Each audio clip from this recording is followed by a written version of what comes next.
Samantala, habang papalapit tayo sa tinaguriang biggest fight in Japanese history, unti-unti nang lumalabas ang estratehiya at kritisismo kahit ang isang monster tulad ni Naoya Inoue tila may nakikita ring buta sa kanyang baluti. Handa na nga ba si Junto Nakatani na pasabugin ang bentay ng pambato ng Hapon?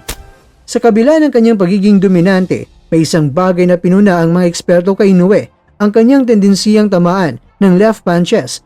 Matatandaan na patumbal siya ng left hook ni Luis Neri at ni Ramon Cadenas. Maging sa uling laban niya kay Alan Picasso, nakatikim ang monster ng solidong tama sa final round na nagbigay ng kaba sa kanyang mga fans. Dito papasok ang panganib ni Nakatani na kilala sa kanyang mahaba at mapangwasak na left hook. Ngunit ayon kay Nakatani, hindi sapat ang kaliwa lang sa kanyang panayam. Binigyan din niya na upang makasabay kay Inoue, kailangan ko ng malawak na arsenal ng mga suntok at mataas na accuracy. Sa gabay ni Rudy Fernandez Kwento at ni Daisuke Okabe, asang isang versatile na Nakatani ang haharap.